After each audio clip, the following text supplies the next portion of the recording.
People still attack John Mayer for Dear John, and that came out 30 years ago. Okay, it came out not that long ago. Honestly, it's really like she started it, and it's time for her to finish it. And I tried to talk to her about it, and she wouldn't speak to me. What secrets are Taylor Swift, Jon Hamm, Phil Lewis, and more hiding? Well, stick around to find out. Some of Taylor Swift's musical inspirations have not been entirely impressed by the singer's not-so-romantic ballads. In 2012, John Mayer told Rolling Stone that he was embarrassed by the song Dear John after her third studio album, Speak Now, because it was kind of presumed to be about him. He said, "It made me feel terrible because I didn't deserve it." Apparently, he was blindsided by the song's release. "I never got an email, I never got a phone call, I was really caught off guard." He said like Taylor was too big of an artist to stoop to what he thought was low-level songwriting. Now, in response, Taylor Swift claimed to Glamour that he wasn't the track's inspiration. She's like, "How presumptuous, I never disclose who my songs are about." But he's not alone in his gripes. In an interview on the Ellen DeGeneres show, Taylor revealed that her song Forever and Always was written with Joe Jonas in mind, and apparently Joe had called off the relationship over a brief phone call. Well, Joe took to MySpace to address his split, being like, "For those who expressed concern over the 27-second phone call, I called to discuss feelings with the other person. Those feelings were obviously not well received. I did not end the conversation, someone else did. Phone calls can last only as long as the person on the other end of the line is willing to talk." Well, in the summer of 2012, Taylor Swift made headlines once again for a reported whirlwind romance with Connor Kennedy, son of Robert F. Kennedy Jr. Speaking to ABC News in October of that year, Taylor didn't want to comment on the relationship because she doesn't talk about her personal life in that great detail. She said, "I feel like you can share enough of your life in your music to still let people know what you're going through and how you feel, and still with all the connection." Well, the bone of contention wasn't just the 4-year age difference between the then couple, but the fact that the duo was first spotted getting cozy only a week after Kennedy had become legal. So when asked if Taylor kidnapped Kennedy by flying him out to Nashville privately, she was like, "How did I kidnap him? You can't kidnap a grown man. These are serious accusations." Well, apparently, Taylor had been studying the Kennedy family prior to the relationship. Folks had a lot to say when she bought a $4.9 million beach house near the Kennedy estate in Cape Cod, allegedly just to be close to the family. And after the couple broke up, she sold the place. So when Taylor and Connor were dating, she was also accused of crashing a family wedding with him against the bride's wishes. Connor's cousin, Kyle Kennedy, was tying the knot with Liam Kerr, and Mother Victoria was like, "I didn't want Taylor in attendance." She told news outlets that apparently the couple texted her an hour before the wedding and was like, "Hey, can we come?" And she responded with a very clear, "Please do not come," and they arrived anyways. According to Victoria's account of the events, she graciously let Swift know her name, showed her the door afterwards. But Taylor apparently paid her no mind. Victoria said, "It was like talking to a ghost. She looked right past me." Jon Hamm, star of Mad Men, took part in a violent university hazing in 1990 at the University of Texas that led to criminal charges, at least according to court and school records. The incredible actor had not been previously publicly linked to a lawsuit filed by a member of a fraternal social organization who said he was severely harmed, dragged with a hammer, and had his pants lit on fire. In the 1991 lawsuit, the inductees said Hamm participated till the very end. Criminal records show that, well, he was charged with hazing and received probation, and a separate charge of harm was dismissed. That chapter of the fraternity, by the way, was permanently disbanded. A rep for Jon Hamm didn't comment on the incident when it was brought to light in 2015, and the star himself didn't give much of a comment to Esquire in a later interview. In addition to his hit piece comment, he was bristling at the topic, and when he finally addressed it, he downplayed it as sensationalized. He literally said, "I wouldn't say it's accurate. Everything about that is sensationalized. I was accused of these things I don't do. It's so hard to get into it. I don't want to give it any more breath. It was a bummer of a thing that happened. I was essentially acquitted. I wasn't convicted of anything. I was caught up in a big situation, stupid situation, and it's an effing bummer. I moved on from it." So sure, none of the records were sealed. John wasn't famous when the incident happened, and his connection to the case didn't come to light until magazines reported on it. But the internet had opinions about how he talked about it, with one user on Twitter saying, "Jon Hamm addressing his hazing scandal in this profile is a great example of how not to sound sorry about hooking the claw end of a hammer underneath a freshman's you-know-what." Somebody else said, "Men like Jon Hamm were dangerous to be around on a college campus. Because if they thought hazing was okay, you can better believe they thought worse things were no big thing.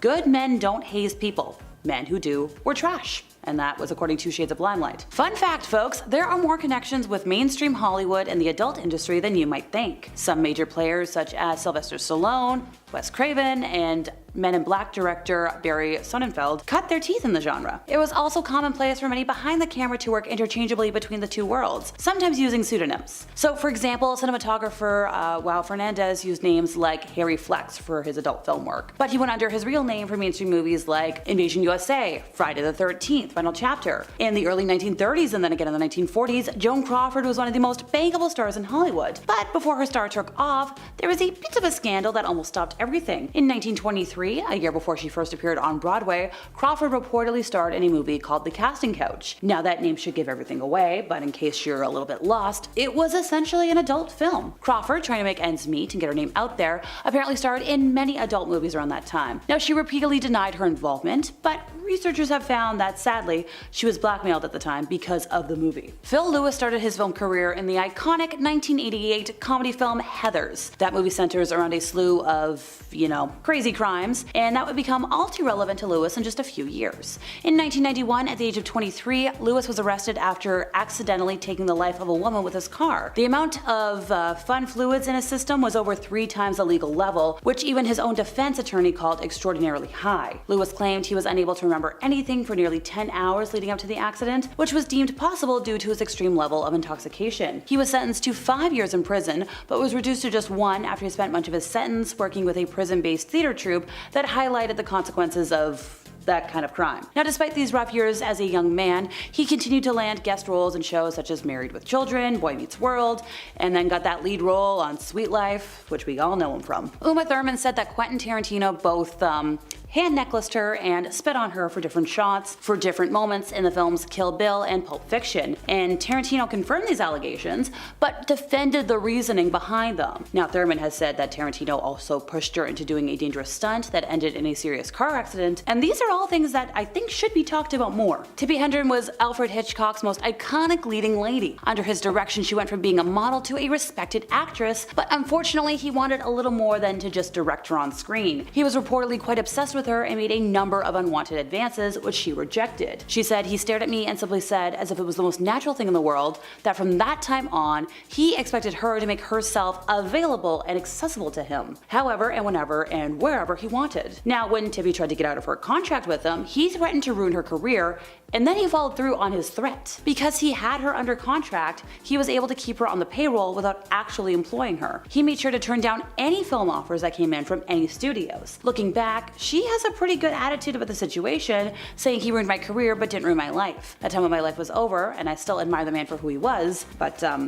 yikes. The Kennedy curse spares no man. Senator Ted Kennedy, younger brother of President John F. Kennedy, was driving over a bridge with politician Mary Jo Kopechne in 1969 when the car leaped over the barrier and sank into the ocean. And while Kennedy was able to swim to safety, Mary Jo didn't make it. Once Kennedy made it back to his hotel, he waited till morning to call the police and report the crash. It is thought that maybe Mary Jo could have survived if help had arrived sooner rather than wait the 9 hours. Why did he do this? Well, he didn't want to get in trouble with the law, so he waited until the morning when he had sobered up. Some folks think that maybe the entire incident was an attempt to take the life of Mary Jo for unknown reasons. Which, jeepers. Ben didn't want his love letters to Jennifer being made public in her new film, but insiders have claimed it wasn't because he had kept them a secret from his ex-wife. Because Jennifer Garner's fans were kind of outraged after Ben Affleck revealed that he clung on to his correspondence with J-Lo during his 13-year marriage, and then had those letters and emails bound into a book to gift to Jenny from the Block when they reunited in 2021. But insiders have quashed any notion that the admission shocked Garner.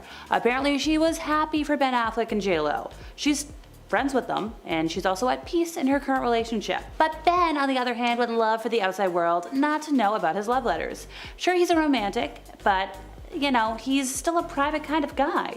He keeps his memories, whether it is from the movies he worked on or family, relationship moments. He always has what common folks call receipts. But then at the end of the day, nobody was surprised by J-Lo making things public because J-Lo wanted everybody to know about it. She was like, "Oh, this is our inspiration." Ben didn't know that she actually brought those into the studio until she told the world. According to several of J-Lo's former staff members, Jennifer earned herself the nickname Paylo because she paid her staff around 50% less than they could make elsewhere. And this rumor's been going on for years, so it's pretty much fact at this point. We're talking 2003, which is 20 plus years ago. J-Lo was spotted in Vegas with Ben Affleck when they were first dating. Right now we're in round 3, 2, depends on where you are on the timeline. The pair had a big win. Ben decided to drop $2,000 to the dealer, but before the dealer could actually take his well-earned reward, JLo snatched up the cash, swapped it for $200. Now, people are like, okay, does she have a reason for paying her staff so little? She's like, yeah, I had to work hard to make my money, so everybody else should. And I'm sorry, that's just embarrassing. If you had to work hard to earn what you earned, you should want to try and make it easier for others because you know how hard it is. It's just a really entitled point of view, and it's gross. Now, if you didn't know, earlier this year, JLo released her documentary on Prime. It's This Is Me Now, a love story. Gave a behind-the-scenes look into her album, This Is Me Now. If I'm sounding redundant, just you wait. The movie was called The Greatest Love Story Never Told. Until it was told, and now it's over. Sorry, my little ad lib there. Some fans who watched it took to social media to call her out for her lies. Because in one scene, she poses in the mirror of her personal gym because she's shaking out her hair. She's reminiscing about growing up in the Bronx. She's like, yeah, I like taking my hair like this. It reminds me when I was 16 in the Bronx, running up and down the block. Crazy little girl who used to be effing wild, no limits, all dreams. But then come in TikTok user, photos by Angela, who's like, I went to the same Catholic high school as JLo, and JLo is lying. She said, and I quote, "We both attended an all-girls high school in an Irish and Italian neighborhood, so you weren't running up and down the block." Now, JLo's been long accused of some fibbing and whatnot. One big fib, apparently she doesn't actually sing on her albums. Singer Natasha Ramos took to TikTok to shed light on that rumor. So Natasha has a voice pretty similar to JLo's, and was allegedly hired to sing the demo of Jenny from the Block. And the production team liked her voice so much that they asked her to record 5 more songs for an album, which, oh boy. Natasha received $3,500 in a backup singer's credit. But as she claims, and as the original demo demonstrates, yeah, it's her voice in the final track. And not only in the choruses, it's her laugh, it's her yelling from the Bronx. JLo, I think, only really sings in the verse. Speaking of stealing, JLo's notorious for stealing from other artists. She caught her big break back in 1997 when she starred as the late Latin pop icon Selena in the biography of the same name. And after that film, JLo ventured into music. Her demo was picked up by music exec Tommy Mottola and Sony Music, and she dropped her debut album in summer of 1999. And one big hit from that album was If You Had My Love. You know it, you love it, we've all heard it. Well, that song got some backlash from R&B singer Shantae Moore because Moore had a near identical song called If I Gave Love that she recorded a year prior in 1998. Both these songs were written and produced by Rodney Jerkins. It's been said that JLo's then boyfriend, whose name I probably shouldn't say on here, pressured Jerkins to write a near identical song. And JLo's stealing habits only got worse as time went on. This wasn't a one and done. So using background vocals is not uncommon in the music industry. But the issue with JLo is that she's passed those off as her own. Songs like Play and the I'm Real remix feature prominent reference track vocals from Christina Milian. Ashanti, JLo and Ja Rule's music video for I'm in Real remix. Yeah, JLo used Ashanti's reference track vocals in the song and passed them off as her own. Yeah, instead of JLo re-recording the song, which is kind of what's normal in the industry, she left the demo vocals on the song and failed to credit anybody else. If I was to list everybody she's stolen from over the years or attempted to steal from, we'd be here all day. But let's look at some notable names. Usher, Mariah Carey, Brandy Norwood. I could go on and on. Oh, and by the way, JLo's also been accused of lip syncing a lot during live performances. In 2021, fans flooded social media during her American Music Awards performance because they were very disappointed that her vocals did not match the studio version of her song On My Way. And then 2014, she was performing on American Idol, and folks were like, no, you're lip syncing I Love Ya Poppy. We all saw it, we all know it.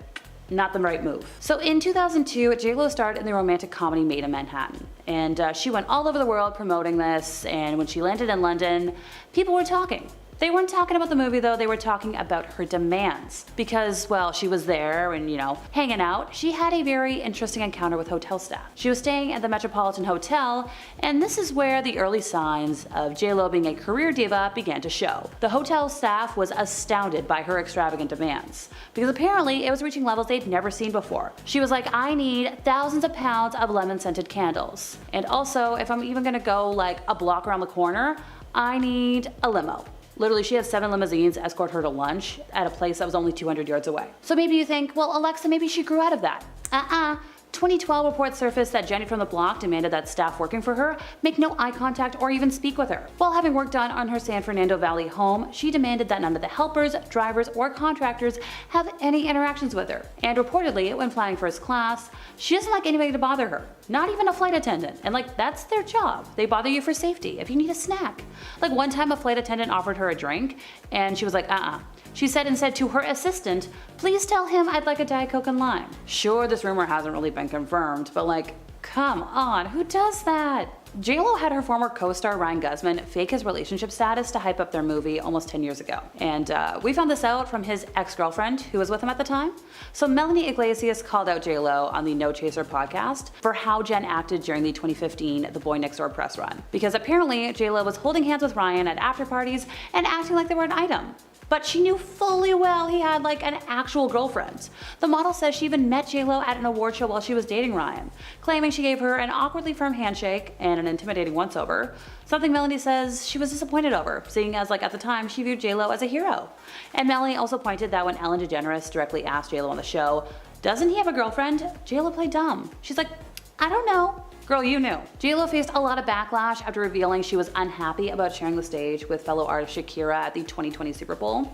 The duo took the stage by storm at the iconic annual halftime show, with their history-making performance attracting a lot of praise from fans and celebrities worldwide. But turns out, despite the actual success of the performance, JLo wasn't really happy with the NFL's decision to have her and Shakira take the stage together. She admitted in her Netflix documentary that we know way too much about that she thought it was the worst idea in the world. Shortly after those comments hit online, fans were like, okay, what's up with this entitled attitude? Arguing that regardless of time constraints, it was iconic. And it's like, girl, you went out, you did your thing. Celebrity assistants are not to be messed with, and former assistants for Kim K, Anna Wintour, Lindsay Lohan, and more are ready to tell all. Before Kim Kardashian leaves the house on a typical day, there will be numerous outfit changes. At least 5 or 6 if her former husband was there, an insider told Radar. Kim will tell one of her assistants to fetch more clothes from her massive closet, and then afterwards, she's gonna discard them on the floor. She's never gonna bother to hang them back up. That's what the assistants are for. And they also have to restock her closet right. If not, they're in trouble. According to the source, Kim is very particular about how she wants sweaters folded. And in one incident, a staffer didn't do it up to her standards, so Kim took one sweater out of the middle of the stack, completely messing up what was just done. Kim's closet was the holy land in the home, and she wanted it to look pristine at all times. She even had staffers stay late at night to organize it after returning from any kind of event. Brittney Spears' former longtime assistant and friend, Felicia Collada, spoke out about her notoriously controversial conservatorship on a couple of occasions. But one of the most shocking claims came when she pretty much confirmed what fans already knew, that Brittney's conservatorship had seemingly driven a wedge between her and her inner circle. Who had been by Brittney's side since the very start of her fame in the late 1990s, was very candid in the 2021 documentary. The New York Times presents Controlling Britney Spears, claiming she felt Britney's dad, Jamie Spears, had pushed her out of Britney's life. It slowly became where I wasn't allowed by her side and wasn't allowed to have a conversation without other people present, which was very odd, Collada said, suggesting those involved in the conservatorship left Britney isolated. I don't have any way of getting in touch with her at this point. All the numbers that I have for her now are changed. Lindsay Lohan's assistant rolled on her when he spoke to cops after her car accident on Pacific Coast Highway back in 2012, and that's a big reason why things took the turn they did in the justice system, according to TMZ. Cops interviewed Lindsay's assistant at the time, Gavin, shortly after the crash, and this was at the hospital where Lindsay was being treated. And according to law enforcement sources, he told police he was riding in the passenger seat when the accident occurred, and Lindsay was driving. So as you now know, Lindsay told the cops she was a passenger in her Porsche, but authorities didn't believe her, and lying to cops gets somebody in a lot of trouble. Gavin's statement was the final nail in the coffin, when he said he saw Lindsay behind the wheel. Via Twitter, he also posted comments directed at Lindsay, urging her to get help. At Lindsay Lohan, after bailing you out last night, I hope and pray you get the help you so desperately need, he wrote. We are all rooting for you. And shortly after, he posted another message, writing, life is not a movie, it's a reality that needs to be faced. Ouch. Mariah Carey's former personal assistant, Leanna Azarin, claimed she was subjected to battery and harassment during her approximately 2 years of employment before being wrongfully terminated by the singer in 2017. Well, that's according to a lawsuit filed with the Los Angeles Superior Court on the same day that Carey sued Leanna, accusing her former assistant of secretly filming embarrassing videos in violation of a non-disclosure agreement and trying to extort her out of $8 million. According to a copy of Leanna's 32-page complaint, she says she was hired by Carey in September of 2015 at a salary of $250,000 per year, which eventually increased to $328,500. Leanna claimed the job entailed her to be on call 24 hours a day, 7 days a week to assist both Carey and the singer's former manager. According to the lawsuit, Leanna claims the manager subjected her to verbal and physical harm, including repeatedly ridiculing her about her body by putting iPhones, remote controls, and utensils under certain parts. Apparently, the former manager slapped her in body parts and called her names that we can't repeat. On multiple occasions, Leanna claimed the manager tackled her to the ground and then urinated on her. According to the lawsuit, Carey knew about and was present for much of the alleged mistreatment, but permitted it to continue. And when Leanna complained about the manager's conduct in October of 2017, she was fired 1 month later. So she was suing for battery, discrimination, harassment, and wrongful termination. The manager's attorney couldn't be reached for comment on the allegations. But according to People, Carey's lawsuit accuses her former assistant of being a grifter, a peeping Tom, and an extortionist, because all of these secret videos were filmed, and apparently Leanna claimed if she released it, it would be personally embarrassing and professionally damaging to Mariah Carey. Leanna displayed the intimate videos to her friends and co-workers and said that if she was ever let go, she'd sell them for a profit and buy herself a home. While some may assume The Devil Wears Prada is an exaggeration of how Vogue head honcho Anna Wintour operates, Amy Odell, the author of Anna the Biography, has learned that the magazine executive can really act as dramatic as the character that was portrayed famously by Meryl Streep. For the book, Odell chatted with some of the fashionistas' former assistants, and since they spelled the T anonymously, they didn't bite their tongue. To start, an employee referred to as Assistant A revealed their workday could kick off as early as 7:30 in the morning. The first task is essentially setting up the office. So the reason you came in at 7:30 is because Anna comes in before 8. She might come in anywhere between 7:45 to 8. So 7:30 to 7:45 gives the second assistant the opportunity to gather all the things she'll need for the day, printing out or setting up her schedule, listening to the voicemails and leaving out any messages that might be urgent for her to respond to in the morning, making sure all the periodicals and newspapers that she'd want to read are set out, and then, depending on when she is definitely coming in, potentially getting her coffee and breakfast. According to one report, Anna Wintour always asks for a blueberry muffin from Starbucks, though it mostly goes untouched. Assistant C had a similar play-by-play, noting they'd arrive in the office around 7:30, then you have to respond to any emails that Anna sent over the night before. Then get your own work done. Regardless of their early start to the day, the assistants had to be available around the clock. Requests came in day and night. One assistant had dreams. They would wake up in the middle of the night and think, do I have to check my email?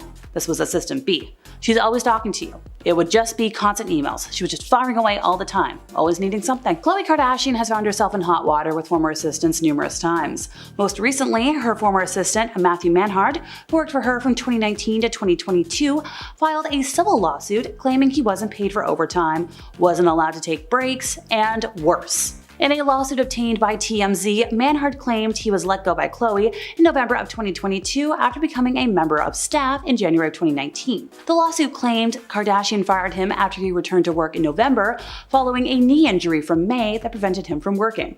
Christian Bale's former assistant, Harrison Chung, wrote an entire book about his time with his former employer, a book entitled Christian Bale, The Inside Story of the Darkest Batman. He wrote some of the wildest things he did for Bale, saying, if Christian was away filming on location, I would take care of his 5 pets, along with stray possums in the backyard. I would do anything from sniffing Christian's armpits for BO right before he hit the red carpet, to making emergency sock runs if he was all out of clean ones. Actress Taryn Manning found a horseshoe somewhere when the criminal case against her for harming her makeup artist was dismissed, with one small string attached. So Manning was arrested after she allegedly punched and kicked her makeup artist / friend / roommate after a night of heavy drinking.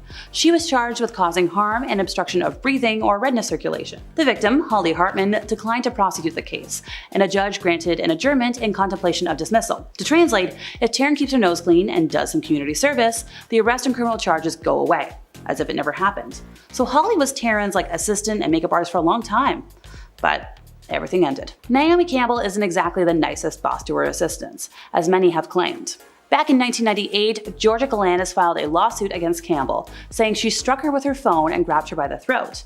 Campbell pleaded guilty. 8 years later, another assistant named Amanda Bratt alleged she was struck in the face with a phone numerous times, according to Nicki Swift website. Another assistant said Campbell gave insane demands, with one, Rebecca White, claiming she put 25 lily-scented candles in any room Campbell wanted. This was according to the New York Post. And finally for today, Lady Gaga, who is embroiled in quite the bitter lawsuit with her former aide Jennifer O'Neill, said it wasn't great. Jennifer O'Neill gave us mere mortals a glimpse into that when, apparently, Lady Gaga once claimed she was the queen of the universe, and O'Neill did not want to be her slave. So in court papers, Gaga whined that O'Neill failed in simple duties, such as laying out her toothbrush and soap so that she knew where they were. Apparently O'Neill lived large off her dime, wore her clothes, bagged the best bed on her private jet, and left poor Lady Gaga to lug her own suitcases. Now meanwhile, the disgruntled O'Neill, who was suing Lady Gaga for $390,000 in unpaid overtime plus damages, testified she was required to sleep in Lady Gaga's bed because she didn't sleep alone, and was expected to be working and available 24/7 for an annual salary of $75,000. Such hours and demands might seem absurd to those outside of showbiz circles, but to insiders, apparently this is par for the course. There's no such thing as having your own time, but for that minimum wage, not it. The lights of Hollywood seem so bright, but some celebs are trying to take off those rose-colored glasses for all the right reasons. Here are the top 10 celebrities who exposed Hollywood's darkest secrets. Corey Feldman has been calling out Hollywood for decades and no one listened. Allegedly, not even the police. Feldman shared that he did sit down with the police to share a list of names for them to investigate for acting inappropriately towards those under the age of 18, but the police didn't do much. Feldman had been in the industry since a very, very young age and has expressed that he doesn't like that fact. But the real sharing of Hollywood secrets came in his 2013 memoir, Choreography. He shared that industry adults acted inappropriately towards him when he was very much not an adult, and that some of those people are still or were still working. It's really heartbreaking that all this happened, and Feldman did share that it has been really hard for him, that he wants to fight the fight for survivors. Feldman also shares that he applauds all victims for letting their voices be heard, and he encourages the public debate to continue. Megan Fox was calling out big stars and this thing referred to as the casting couch long before the Me Too movement. The term casting couch can be literal or figurative. Without getting too into it, the term means someone getting a position on a movie set by doing a specific type of favor for someone. In a 2009 interview with GQ, Fox revealed that the people using this casting couch method weren't just producers or casting directors, but also some Hollywood legends, in her words. She said, "It's really so heartbreaking. Some of these people, like Hollywood legends, you think you're going to meet them and you're so excited, like, I can't believe this person wants to have a conversation with me, and you get there and you realize that's not what they want at all." If you can believe it, Megan Fox wasn't treated very well after this admission. Some people didn't believe her due to her sort of bad girl image at the time. It wasn't until years later in the Me Too movement that people took her past comments and stories as seriously as they should have. Brittney Spears' life story and book about her life story exposed just how controlling Hollywood can be. The news of her father basically, allegedly, controlling every aspect of the singer's life rocked the internet and led to large social media outcry to free Brittney from her conservatorship. It was revealed that the star had little control over her finances, family life, and just her life in general. Her 2023 book, The Woman in Me, dropped more interesting stories and facts about the singer's life. One particular story about how she got pregnant took the internet by storm. While Brittney was dating Justin Timberlake, she got pregnant with his baby, but felt as though she could not keep the child, even though she really wanted to. Timberlake felt he wasn't ready to be a father, and so Brittney ended the pregnancy. In the book she wrote, "If it had been left up to me alone, I never would have done it," and to this day, it's one of the most agonizing things I have ever experienced in my life. The book highlighted that being the most popular person in the world is not everything it's cracked up to be. Courtney Love had let us know about a certain recently convicted someone long before he was convicted. The certain someone that everyone knew what he was doing in Hollywood, and yet nothing happened until recently. Hint, he shares a name with a popular fast food burger place. Yeah, that guy. Courtney Love hit a red carpet in 2005 and joined Comedy Central for an interview. The interviewer asked the blonde bombshell, "Do you have any advice for a young girl moving to Hollywood?" Love seemed unsure on how to respond at first, but then chose to become one of the first people to warn us about the burger name guy. She responded, I'll get libeled if I say it. If insert that man's name here invites you to a private party in the Four Seasons, don't go." The man many years later got in trouble with the law for those parties at the Four Seasons and what he would do to women there. Love, at the time, was treated very poorly after this moment, but has now received a lot of, well, love since all the stories came out, and is regarded as one of the first people that attempted to expose the terrible behavior. Jeanette McCurdy stood up to the entertainment industry when she released her book, I'm Glad My Mom Died. It revealed how child stars might sometimes not be protected by the people that should love them the most. In the book, McCurdy shared that she felt her whole childhood and adolescence were very exploited. Younger stars for years have unfortunately felt similar pressure to what McCurdy shared in her book, and we will get to some of them later in the video. About the revelation regarding her younger years, McCurdy shared, "It still gives my nervous system a reaction to say it. There were cases where people had the best intentions and maybe didn't know what they were doing, and also cases where they knew exactly what they were doing." McCurdy spent a lot of time talking about her mother in the book, which makes sense considering the title. Some stories that were shared included a not yet able to consume certain beverages, McCurdy being offered one of those drinks by someone that she refers to as the creator. She also shared that she wished her mother had intervened when a photo shoot resulted in a not yet legal McCurdy feeling pressured to wear a bikini. McCurdy shared that instead of her mother standing up for her, she would often receive the reminder, "Everyone wants what you have." Bella Thorne and Zendaya starred on the Disney Channel show Shake It Up together. Even though the show was great, their relationship wasn't so amazing at first, at least according to Bella Thorne. Bella Thorne revealed the rough start to the pair's friendship on the show while speaking with US Weekly. Though the pair on the show were the best of friends in real life, Bella shared that the pair didn't even consider themselves friends until a couple seasons into the show. The reason for this? Bella says it was because people on the show were pitting the girls against each other. Bella shared that this fed into our heads. It made us not friends in that first season. It's sad to learn that a show that was so loved by young viewers hadn't been quite a safe space for the girls. This interview isn't the first time Bella has mentioned the made-up competition between them. In 2017, she said that the pair were forced to compete against each other and that they were placed in a very unfortunate position. It was an interesting reveal when Bella shared that the pair didn't actually become friends while working on their show, but instead while shooting an episode for another popular Disney show, Good Luck Charlie. That was the time for the two to set things straight. About this time, Bella said, "We were really able to put our cards out on the table and understand each other. From that point on, the pair did get along and are now friends." Kim Kardashian has let the cat out of the bag when it comes to the paparazzi. One photographer revealed that Kim regularly texts him where she is going to be so that he can come and take some shots of the reality TV star. It exposed something that a lot of people suspected, but it's nice to get confirmation on, that sometimes when you see a paparazzi photo of a celeb that looks a little too perfect to be candid, it might be because it's really staged and posed. The photographer revealed that Kim allegedly has him on speed dial and even flies him around with her to get the candid photos. He also reveals that the paparazzi pictures he takes get reviewed by Kim, and I'm assuming her team, and photoshopped before they are sold to major magazines and websites. This isn't the first and surely won't be the last time pops are hired for something like this. Long before the news around Kim K's pops made it out in 2016, stars of The Hills, Spencer Pratt and Heidi Montag also had a similar agreement with some pops, crafting pictures of themselves to sell for profit. Now, this isn't to say that pops are always hired to take pictures. There are many times when that is clearly not the case, but the public has speculated for years that paparazzi might not be as random as they are portrayed. I mean, when you think about it, it makes way more sense that they might be called to a location instead of them just roaming a city with a big camera every night hoping to catch somebody.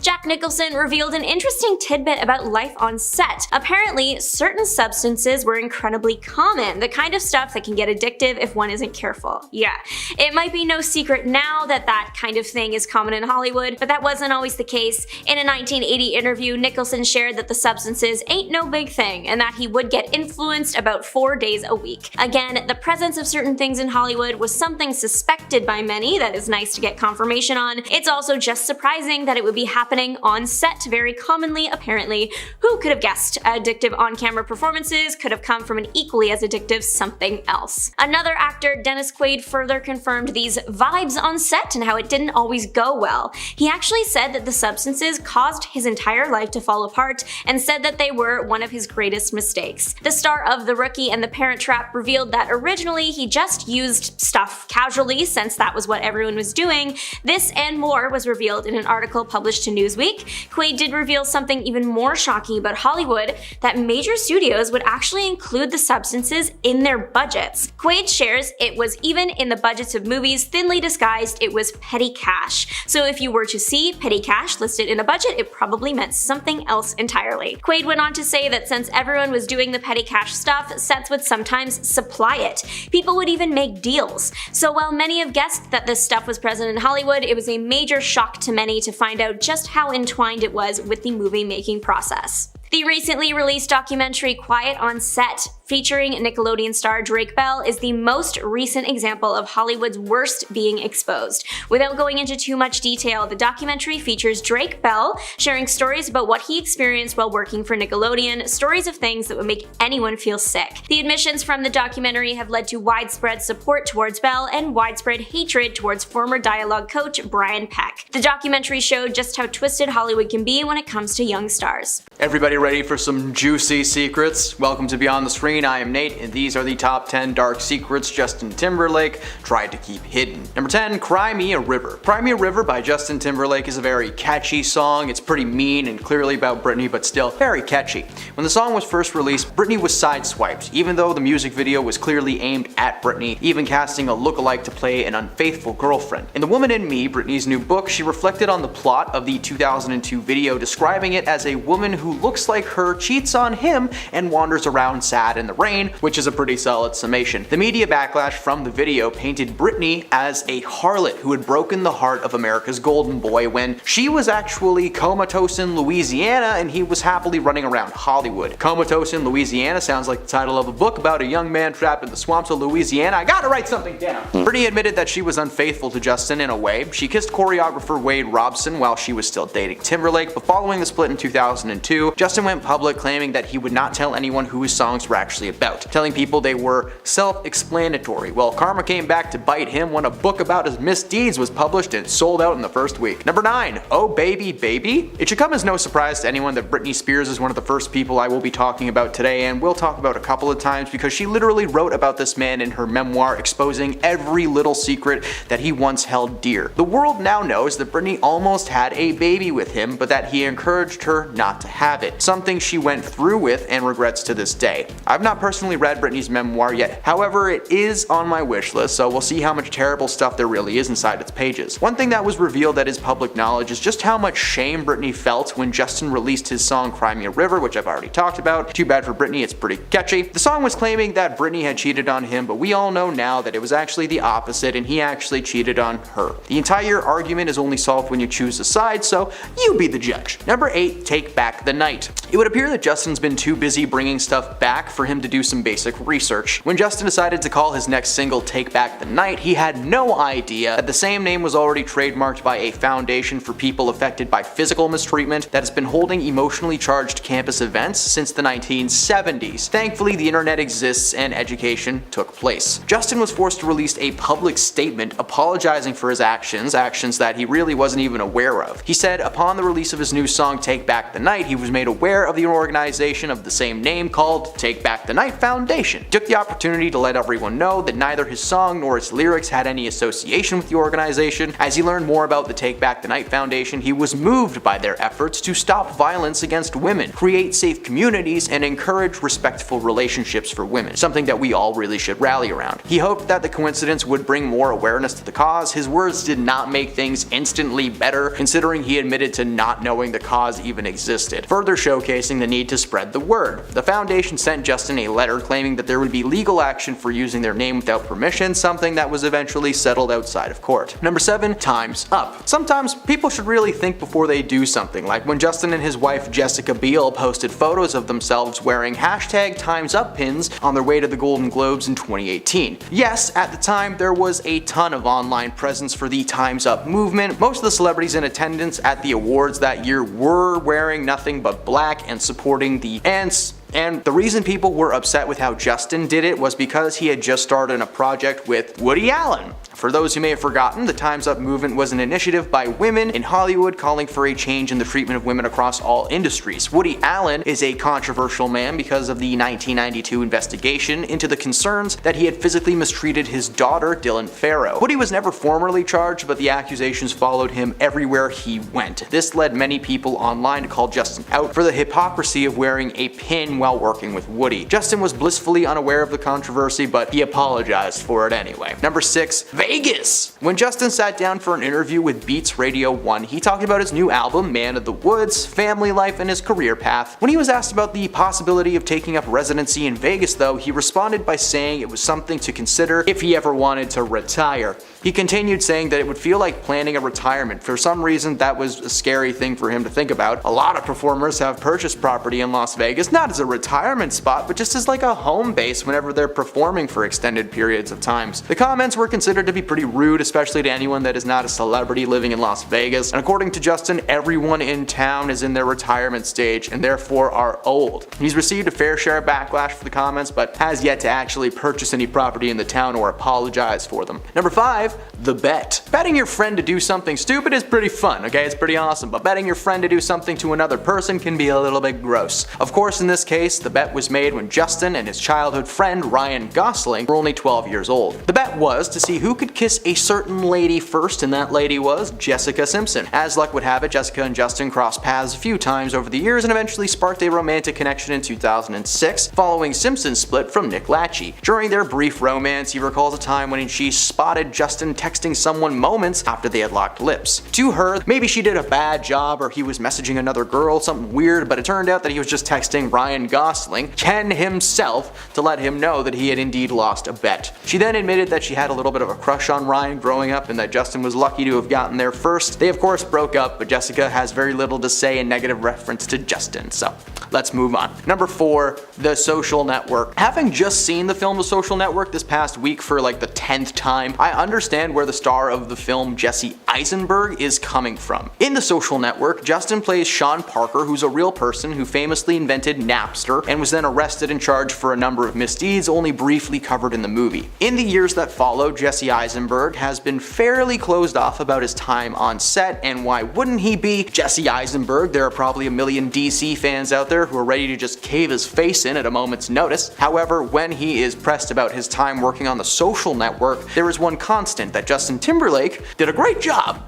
Now, when someone does an incredible job on set, that's usually a good thing, but not when the person they're playing is known to be a playboy with a penchant for the underage. While there is of course nothing tying Justin personally to that Sean Parker character, I do have to say, just after watching him in the role and everything that's going down in the past couple months, it's just a little bit scary how many times I forgot I was watching a movie. Number 3, wifey. Justin's current wife is no stranger to her husband being a pain in the neck. One night a few years back, Justin was spotted holding hands with his Palmer co-star, Alicia Wainwright, while he was still very much married to Jessica Biel. Of course, the internet, being what it is, saw that this man was holding another woman's hand and they were like, oh, they must be a couple, he's definitely cheating on his wife. I'm sorry, but that is very silly, and if you saw that picture and assumed that, you are also silly. Justin was forced to release a public statement clarifying that he had in fact not done anything bad with his co-star at all. He had a bit too much no-no juice and wasn't paying attention to how he was behaving. He claims to have grown close to his co-star, but in more of a brother-sister kind of way. Jessica forgave him, but he continued to showcase a pattern of careless actions, and he has used offensive accents and language during interviews and even while on stage performing his music. Because Justin associates himself with rap a lot, he seems to think he's good to use slang and speak with an accent that just doesn't sound right coming out of his face. Jessica and Justin posted photos together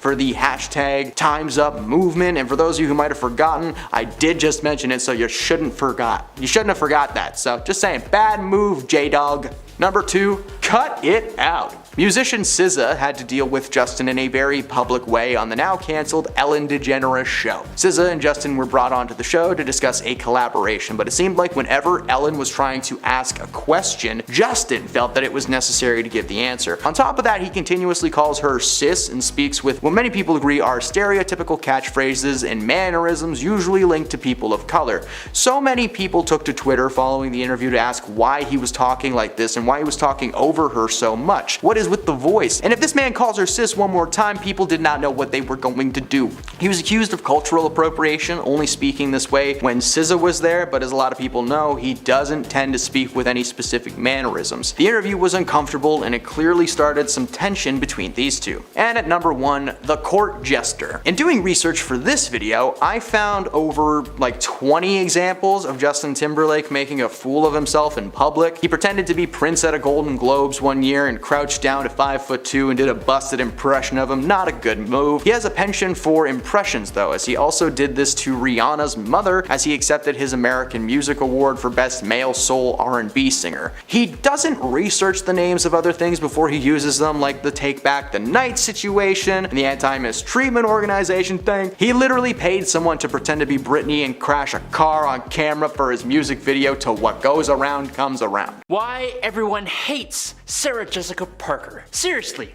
What is it? What's the difference between her or any other celebrity? In reality, it's nothing. Despite horse jokes and memeing, Sarah Jessica Parker is normal. Well, normal for any uber-rich celebrity. But there is some controversy that seems to loom over her head. The feud with Sex and the City co-star Kim Cattrall. Kim refused to make an appearance in the third SITC movie, very likely due to her very public feud with Sarah, which has been going on for years, but also because Kim wanted Warner Bros. To produce other movies she had in development, or she wouldn't sign up for the project, which they didn't. Kim claims they were never friends, just colleagues, but that Sarah could have been nicer to her. But then following reports Kim's brother had died, Sarah shared her condolences with her former castmate, which did not go down well, with Kim saying, quote, "Let me make this very clear, if I haven't already, you are not my family, you are not my friend." I don't know what Sarah did, but from my perspective, Kim is sounding like the problem here. I don't know, what do you think? If there's one thing the internet loves to do right now, it's tear down the blossoming romance between Harry Styles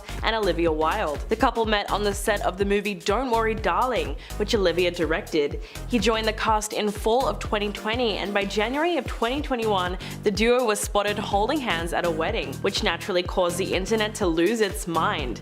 It's pretty clear that most of the hate is coming from Harry's fans directly, who seem to call out Olivia for moving on too quickly after breaking up with Jason Sudeikis. The former couple called off their 7-year engagement in November of last year and shared 2 kids together. But most of the hate is due to the fact that she's 10 years older than Harry Styles, which gets brought up a lot when we see older women dating younger men, but not the other way around. They are also mad that she is in a position of power over him, as she directed the movie that he was starring in. So whichever way you look at it, people are not happy with their relationship. Why is everyone hating on Sydney Sweeney right now? Well, the Euphoria actress recently received a wild amount of backlash from posting photos and videos of her and her family shared at a hoedown themed party for her mum's 60th birthday. But fans were quick to point out a photo of a guest wearing a Blue Lives Matter shirt, and a photo that Sydney's brother posted where he was with 2 guests wearing MAGA themed hats, with the tagline reading, "Make 60 Great Again." When the outrage grew against the 24-year-old actress, she took to Twitter to defend her family and said, "An innocent celebration for my mum's milestone 60th birthday has turned into an absurd political statement, which was not the intention. Please stop making assumptions." But this latest scandal comes close on the heels of her controversial interview with The Hollywood Reporter, where she complained that she couldn't afford to take a 6-month break even if she wanted to, because actors don't get paid like they used to. To a lot of people, that came off as very ungrateful. So with all things considered, Sydney is in desperate need of some really good PR right now. Millie Bobby Brown's treatment on the internet has prompted several people to question why the star was bullied so intensely from such a young age. In fact, the internet now predicts that the 18-year-old will receive a public apology in the future for all the hate that she's been getting.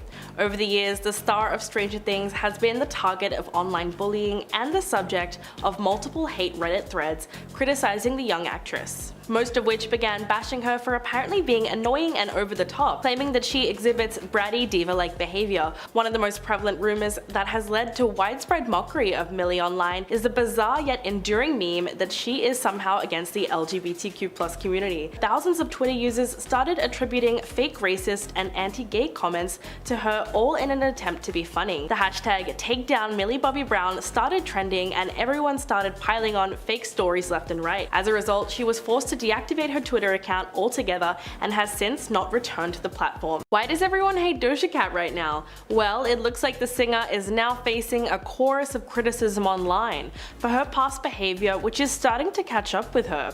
Apart from calling 17-year-old Stranger Things star Noah Schnapp a snake and a weasel for posting a screenshot of their private messages, the 26-year-old has come under fire yet again for a now deleted TikTok video that she posted, where she was mimicking Amber Heard's testimony during her trial against Johnny Depp. The clip went viral online, and that's when Doja decided to join in on everyone making fun of her. She went on TikTok explaining how her puppy also got stung by a bee while squinting her eyes and jerking her head. After the video resurfaced, backlash exploded on Twitter, and fans were not happy that the singer was using her platform to pile on Amber.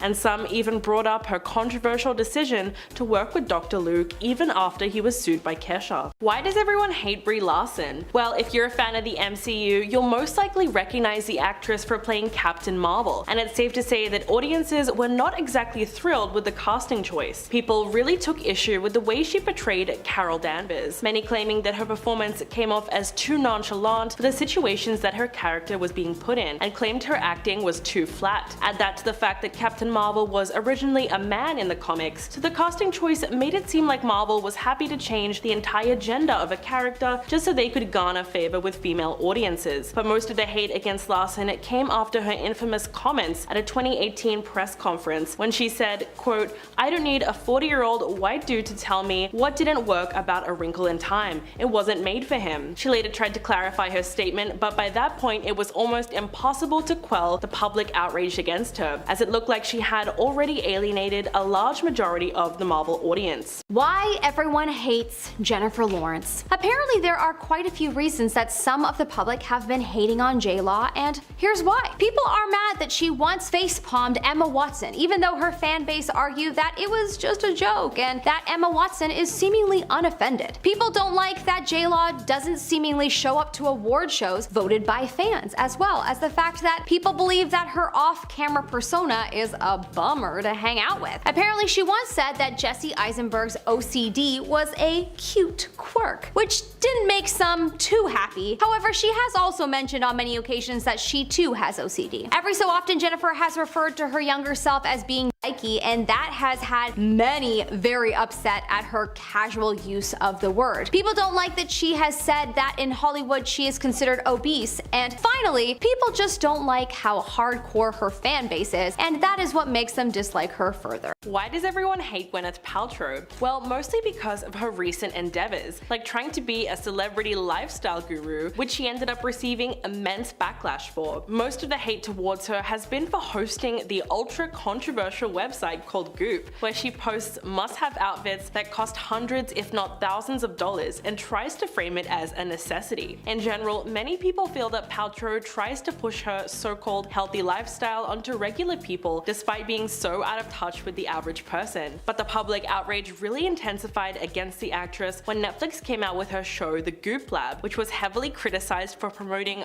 questionable things like sprays and crystals that are meant to prevent mental manipulation by people. Eventually she was slapped with a lawsuit for false claims regarding her products, and to sum everything up, there was even a book published by health science expert Timothy Caulfield called Is Gwyneth Paltrow Wrong About Everything? When Celebrity Culture and Science Clash. Emma Roberts' co-stars said she acted like a spoiled nepo baby on set when she refused to talk to extras and ordered other celebrities around. Now, one of the worst instances of this is what she did to her American Horror Story co-star Angelica Ross. Angelica claimed that Emma could be a bully presence on set, once going as far as to misgender her in front of a director. Now, Angelica first spoke out about the alleged incident during an Instagram live. "I'm standing in front of Emma talking to her like this, and she's in front of me, her back against the mirror." She goes, "John, Angelica's being mean," she claimed, seemingly referring to the American Horror Story director John J. Gray.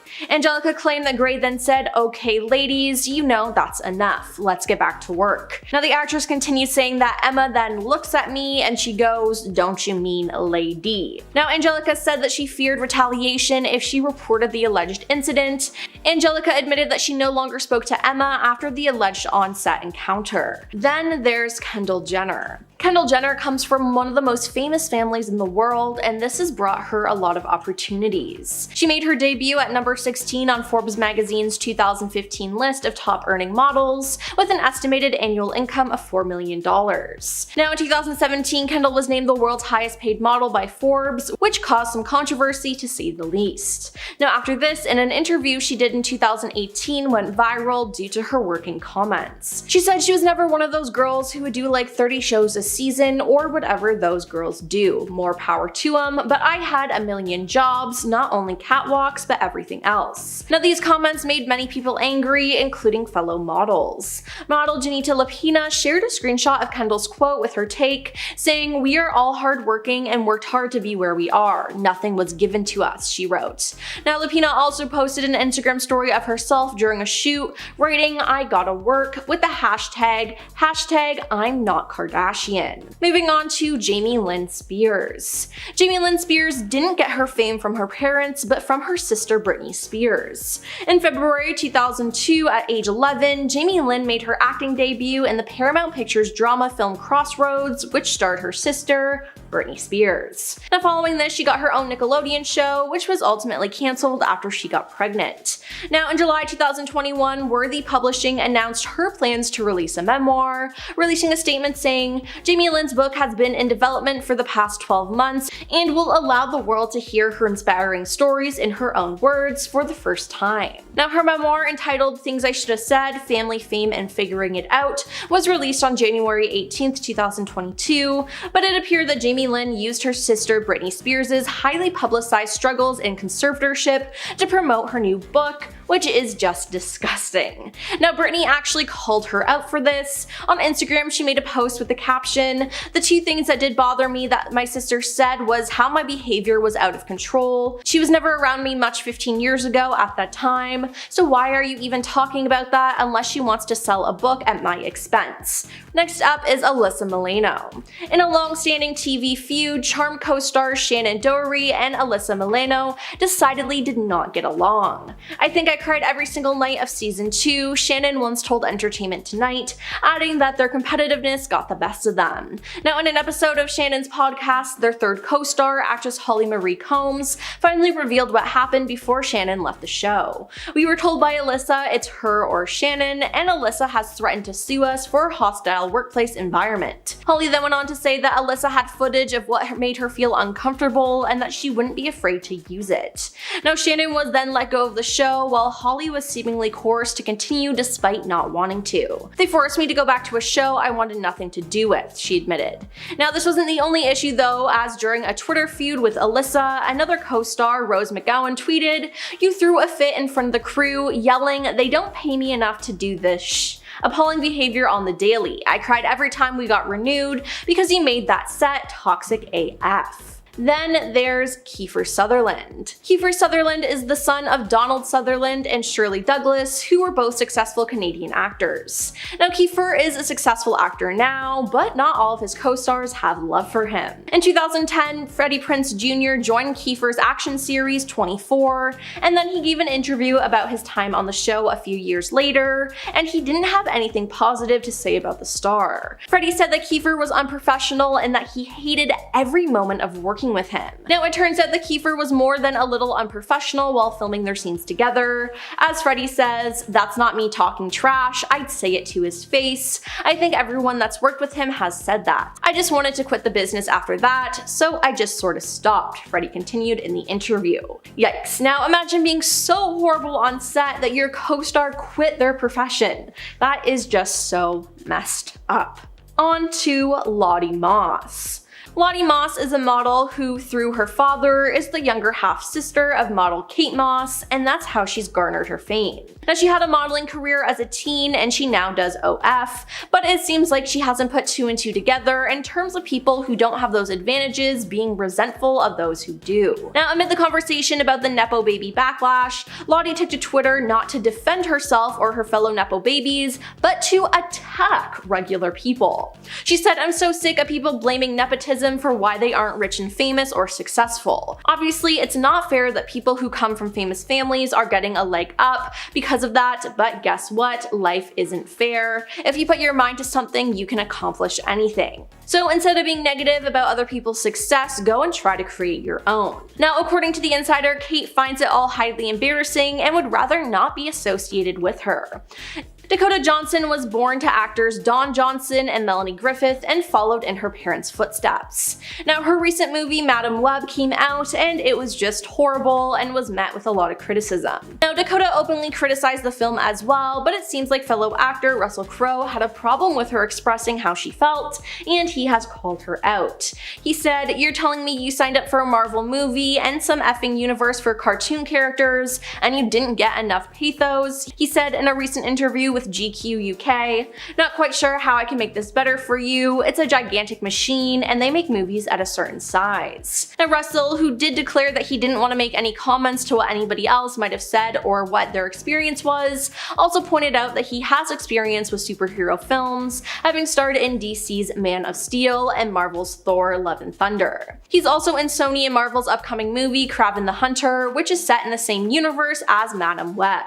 If you're expecting this to be some kind of life-changing event, I just think you're here for the wrong reasons. Now, however, Russell did acknowledge that doing superhero movies can be challenging at times. You sometimes have to convince yourself a lot more than the internal mechanisms of your character. Now, I don't agree with him here, as Dakota wants to be a storyteller and be attached to her character, but it seems like she didn't have a lot to work with on Madam Web, and she was honest about that. I don't think she should be punished for that. And lastly is Ben Platt.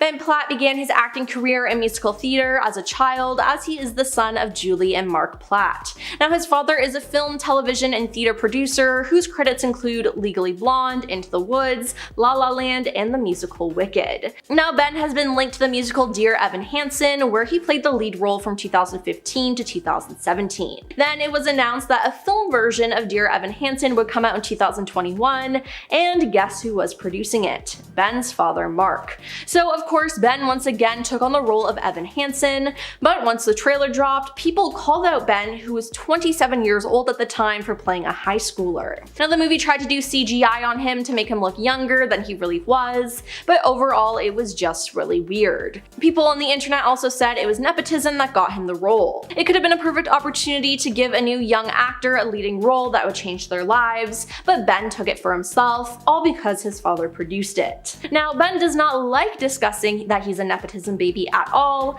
A reporter asked the actor about being featured in New York Magazine's Nepo Baby issue. "I'm curious, what was your response to that, and what do you make of that whole discourse?" the reporter asked Ben. "We're gonna skip right over that if we can," he then responded. According to the Rolling Stone reporter, Ben's publicist then added, "If we could just focus on theater camp, that would be great, thank you." Yikes. Well, that's all for our list of Nepo babies who are hated by their co-stars. Now, are you a fan of any of these celebrities? Let us know in the comments down below, and don't forget to like and subscribe to our channel. I'm your host, Emily, and we'll see you next time. Peace.